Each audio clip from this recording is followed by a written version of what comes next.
We've been following Mike Channell on his journey to compete in his first ever racing season. We've seen him collect his car, crash it, pass his racing license test, and finally today we're with him for his big day, the first race of the season.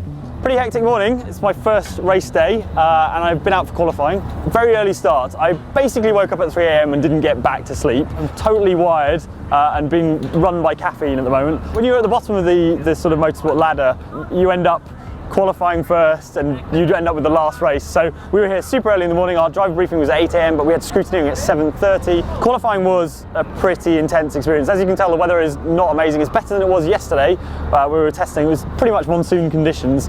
But yeah, it's greasy out there, and apparently Rockingham is one of the slipperiest circuits in the UK when it's wet. So it was really just getting a feel for the car. I qualified 13th out of 15, which doesn't sound impressive, but I was just being careful, and I think I'd rather start from the back and watch the chaos unfold in these conditions. Not maybe the most racing driver of sentiments, but it is my very first race, so cut me a break, guys. I don't know what it is, there's something about the first sort of proper competitive session that just feels totally different from the track days I've done. You know, I've done testing. Actually, the pack's quite tight from sort of about 5th down to the bottom. There's only about sort of 5 seconds between everyone, and that seems like those are the sort of numbers where you could potentially send one up the inside on the second lap or something and maybe gain a place. So many factors that are playing through my mind and have been playing through my mind since sort of 3 a.m. But having gotten quali out of the way, got my 3 laps in, which you have to do to compete at all, I'm allowing the excitement to overcome the nervousness. I have to keep reminding myself that this is what I want to do. It's becoming that feeling rather than, oh my God, I can't believe it's come around so quickly, and what the hell am I thinking, and why are you doing this? All those things that just sort of rush through your head on the morning of your first race.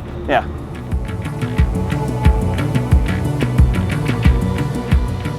It's really nice to actually see the big boys and girls doing this and kind of work out what sort of wet lines they're taking. Lots of standing water to worry about. Obviously, my Ginetta has no ABS or traction control or stability control, which a lot of these cars have. People have been going off and things like that, so I need to learn what I can from watching the professionals do it.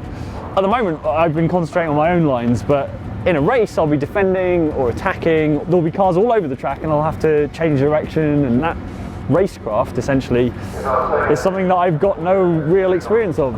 You know, from up here and kind of looking at the first corner, I can't help but sort of visualize what it's going to look like coming in. I mean, we're starting way over that way, and we're going to have a fair lick of speed by the time we get up to that corner, and I'm going to be surrounded. You know, it could be like 3 wide through that corner. The sort of stuff you're not allowed to do on track days, all those rules go out the window in a race. Vision is a really, really difficult part of racing in the wet, and you know, in a Ginetta, you know, when things are steaming up and fogging up, and just being able to spot your apexes, you know, quite often you're trying to look ahead and look into the corner and you can't see anything because your side windows are all steamed up. This corner would absolutely be flat in the drive for them, and they are braking and lifting off and all sorts. Having spectated so many races like this, to be part of the same program as a bunch of drivers that I admire, like, you know, Maxime Martin is driving for Aston Martin. You know, he's out there doing his thing, and I'm on the same bill. It's like being in a garage band and opening for the Rolling Stones or something. It's bizarre.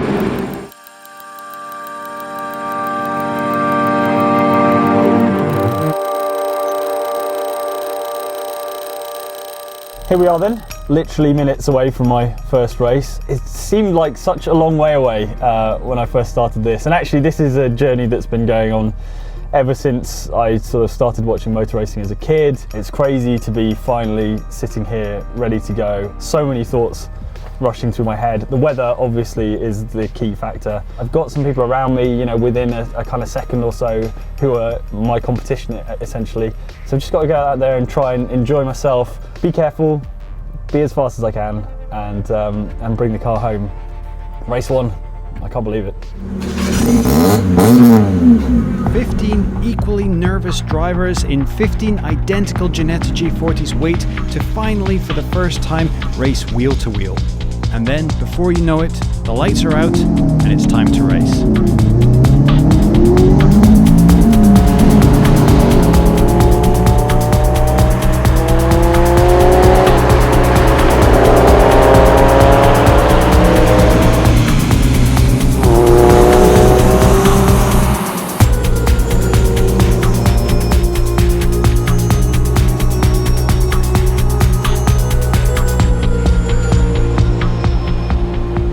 Well, as first races go, it was pretty much as eventful as they come, actually. Unfortunately, one of the other guys, apparently his car cut out and he wasn't able to make it to the grid, so the guy I was supposed to be next to wasn't there. Got an awful start. I thought I'd done okay in first gear, and then I shifted to second, and I think I got wheel spin. I think I just assumed I could boot it in second and got some wheel spin. Pretty intense going into what is like a NASCAR turn, but with cars all around you. But I did manage to overtake someone. I managed to overtake someone in my first race, and it was a pretty good move. I think it was up the first part of Piff Path. I managed to send it up the inside, and I managed to just sneak in there and just about control it into the second half of Piff Path. That made me feel like a bit of a hero. It was very much a race of two halves, because John Wood, one of the other guys, went off at Piff Path. It was brought the safety car out. Now, I'm not gonna lie, I think I struggled to keep up with the safety car. Whoever's in that car is clearly a good driver, and I am a bad driver. So it was a really extended safety car period, and we were just sort of spaced out. Eventually they chucked the green, and I had a couple of guys ahead of me, and I was sort of catching them. And then I had my biggest moment of the race, which was Graceland, which is a fast left-hander over a crest. And anyone who's seen the Castle Coombe video knows that fast left-handers over crests are quite often bad for me. So I came over there, the back end got loose, and started to rotate around. The speed of decision making actually surprised me, because it came round and I was going backwards and still going down the circuit. So I yanked the steering wheel, I'd kept the clutch in, spun the car round the other 180 degrees so it's facing forwards, and managed to jam it into gear and then carry on. The conditions are still disgusting out there. It's really greasy, really gross. But when I was up with the other cars, we were having some great battles and stuff, which I was sort of expecting to just sit at the back and watch everything happen. Finished 12th out of 14, would have been 15 if Robin had made it to the grid, but unfortunately he didn't. But not last, and that for me is an enormous achievement. I feel proud to have actually overtaken someone in a real life motor race. I'm still struggling for pace out there. It's really, really difficult. I find driving extremely quickly challenging enough in the dry. In the wet, it is fairly horrible. How'd you go on, boys? How was the first race? I finished fourth. Pretty good? Should have been third. Julian sent one up the inside of me on the last lap. And On the last lap as well? Yeah. Damn. He got you on the restart, didn't he? It got me on the restart, got boxed in, yes. So I had nowhere to go. And I think the restart was probably the worst restart in the history of motorsport. At least you were in the safety car queue. I couldn't catch the safety car, to be honest. But yeah. He didn't know when to start, so we just cruised up to the start finish line. Everyone's closing at a massive speed. Julian came flying past you. There he is. Like I was saying, I was comfortably third until the restart, and then made a mistake in turn two. Got a bit happy. You went down the inside. Had a lovely little bit of kissing.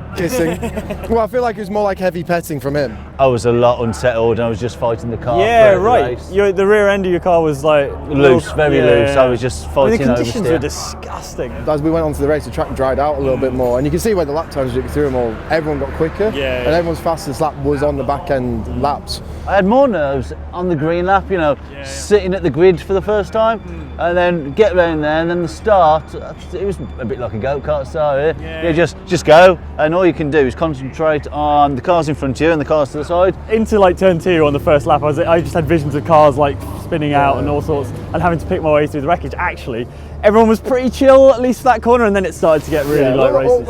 We're not all here to play bumper cars, are we? Everyone's putting their hard-earned cash other than one guy to race, and then see how we go. Just enjoy it at the end of the day. We're not here. We're going to win a world championship. We're here to have some fun and get some racing experience. Ambitions. Yeah, good luck for race 2, boys. Cheers. Hope it goes well. See ya. Take it easy. Each racing weekend contains 2 races, so Mike has just about enough time to gather his thoughts and plan his strategy before getting back out on the grid for race 2.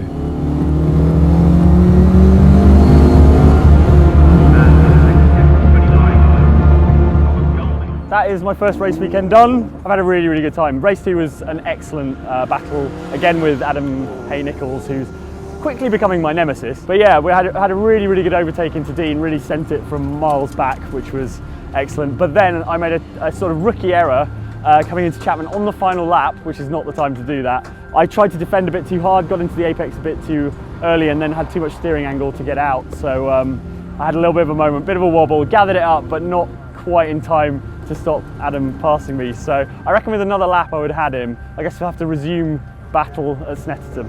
It's been an incredible weekend. Race 2 was a lot drier. I got to push the car a little bit more, got to place it where I wanted to place it, and living the dream. I feel exhilarated. Just a real sort of little family developing, where we're all happy to see each other, do well. Both of these 2 races that I've gone into, I've sort of said I'm going to take it easy, going to calm down, like make sure I just want to get the car home. But obviously, once you get out there and there's a guy in front of you and you can see that you're closing him down, and it gets to the point where you're like, I'm going to make a split-second decision whether to go for this overtake or not. You just go for it. It's not even really a conscious decision, and it's super exciting. I mean, I felt like Daniel Ricciardo coming from a mile back and like parking it on the apex and going through the corner ahead of Adam. It's all those like childhood dreams come true. And it's such a surreal feeling sitting on the grid, looking at all those cars around you, going, yeah, I'm technically a racing driver. It counts now.